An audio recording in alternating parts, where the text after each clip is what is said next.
Okay, now that we know the physical mechanism of how a dipole, how dielectric materials work, we can take a look at some additional problems. Suppose what I have here is a parallel plate capacitor, okay, a parallel plate capacitor, but I have a dielectric material kappa, of dielectric constant kappa, which is partially inserted into it. Okay, let's say half and half.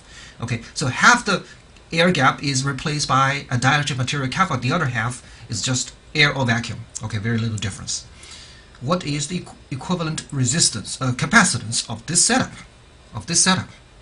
And here I have something similar. I have the same exact parallel plate capacitor, but this time I'm going to use a slab of dielectric material to fill this half of the space of the air gap in between the two, but leaving the other half as air.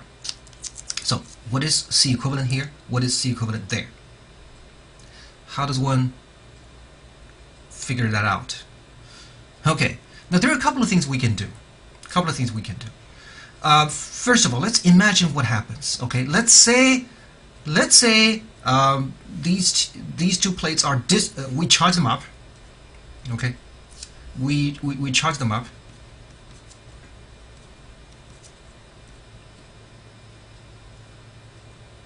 By connecting to a voltage, to a battery, okay? To a battery. First of all, without this material, you know, the charge distribution here will be Q, will be negative Q, right? There's a sigma, here's a negative sigma. We all know that. What happens if I insert this dielectric material? Well, you know, as we discussed before, you could introduce a induced charge. That's just really the head of a whole bunch of dipoles, and here you have the tail of a whole bunch of dipoles. And as a result, okay, the field will be weaker. The field will be weaker due to these materials, due to these two layer of charges. Now, but wait a second. You connect this guy, okay? You have connected this guy, this battery, to this plate and to that plate. Now, if you were to calculate the electric field between here and there, and between here and there, are you going to get different results? If you get different results over the same distance d, that means the potential difference here will be less than the potential difference there, right? If the field here is stronger. But wait a second, that is not possible because the entire plate has the same potential, and that entire plate has the same potential. The difference is always v, whether you calculate this path or that path.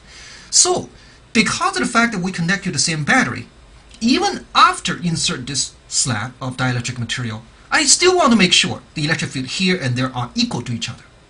But didn't we just say the electric field gets weaker with insert the material? Well, how do we reconcile these?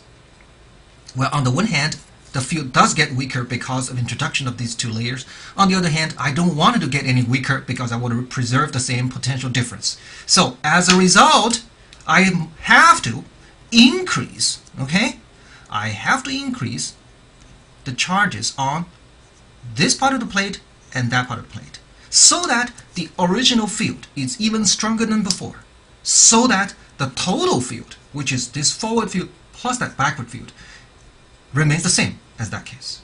So as a result, when you insert this slab, automatically more charges will be deposited onto this portion and that portion of the plates, so that the total charge on each plate will increase for the same potential difference, and therefore, as you know, by definition, C, which is Q over V, will increase. Okay, that makes sense, right? How much does it increase? Well, one can always calculate how much additional charge is produced, and so on. We can do that, and you take this charge plus that charge, that's the total charge, divided by V. I'm going to leave that as an exercise for you. What I'm about to do is something mathematically a little bit simpler, but equivalent. You'll notice that I can think of this combination as the upper part and the lower part connected in parallel. Why? Because both the upper part and lower part are exposed to the same potential difference. Right? So we can think of this as one capacitor. Here's another capacitor. Both are uniform.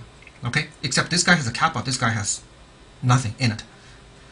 And they're connected in parallel. Now, how does one calculate the capacitance of two capacitors connecting in parallel. C1 plus C2. Okay?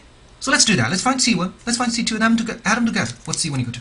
C1 equals to epsilon naught A1 over D. What's A1? A1 is this area. Okay? Is this area, which is half of the original A, right? So half the original A over D. But wait a second. I have to divide. I have to multiply this by kappa. Remember? Okay, because this entire capacitor C1 is exposed to this dielectric material, so it increases the dielectric, increases the capacitance by the same dielectric constant. What about C2? C2, there is nothing in it, so it's just epsilon naught A over 2 divided by D times 1, okay? Or just times nothing. Alright, so what's C? C is then equal to C1 plus C2.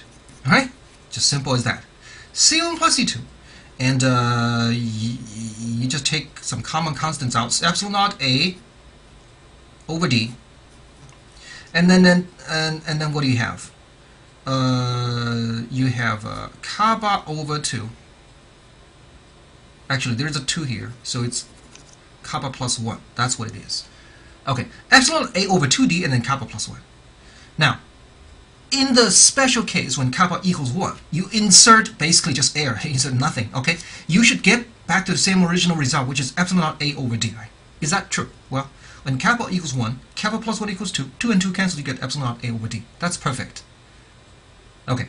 Similarly, we can take a look at the second arrangement. The second arrangement, you have half-filled material in this case. Now, if I connect this to a positive terminal and that to a negative terminal, I can think of this as two capacitors, just like that. But this time they're connected one next to another in what? Not in parallel, but in series. Okay? But you say, well, wait a minute. Each capacitor should have 2 plates, right? It looks like you have 2 capacitors, but only 2 plates. Shouldn't you have 4 plates? Well, don't worry. I'm going to add a plate. I can always actually, I'm going to have 2 plates, okay? I am going to add a very, very thin layer of metal. The metal is so thin and is uncharged so that it's not going to change anything. But this piece of metal, I can then expand it, okay? As long as it's an ideal metal, it doesn't really do anything. So it now looks like this. So I'm going to expand this very thin layer of metal into an H-shaped structure by adding a wire in between. Does that change anything? No, it doesn't, because there is no electric field between here and there. Okay, but effectively what I did was I separated this part of the capacitor from that part of the capacitor. So this first capacitor now has a kappa in it. The second one is just air. So here's the first one, here's the second one. They're connected in series. Okay, now the gap between these 2 plates, between here and there, is half of D, and again between here and there, just like between here and there, is half of D. I'm now able to add them together in series. So how do you add them together in series? Let's call this C1 and this C2. What's C1 equal to? C1 equals to epsilon naught A divided by D over 2, right? Because look, it's D over 2, not D, okay? Don't forget times kappa, right? Because it's filled with uniformly with a material of dielectric constant kappa. What about C2? C2 has no kappa in it. It's just epsilon naught A over half of D. That's it. Okay, so how does one calculate the equivalent C? C equivalent is the reciprocal of 1 over C1 plus 1 over C2, right? So 1 over C1 plus 1 over C2. So I'm going to flip that over now. D over 2 epsilon naught A kappa. That's the first term. And then I'm going to flip the second one. D over 2 epsilon naught A. That's it. Okay. There's a common factor D over 2 epsilon naught A, which I'm going to take out and flip upstairs. So that will give me epsilon naught A and then D over 2. And there's a 2 here. I'm going to write 2 here. What's left is 1 over kappa plus 1. That is the factor. Okay, that's what I'm getting. Now, again, you can take a look at a special case when kappa equals 1. When kappa equals 1, you didn't really do anything. You should get epsilon naught A over D, right? Is that true? Well, 1 over 1, that's 1. 1 plus 1, that's 2. 2 and 2 cancels. Don't you get epsilon naught A over D? Okay, so this in fact is correct? And if kappa is greater than 1, then here is 1 over kappa will be less than 1, and therefore this is less than 2, but here is a 2. So it's always greater than the case when kappa equals 1. Okay, so by inserting this material, you have increased the equivalent capacitance somewhat, which of course is expected.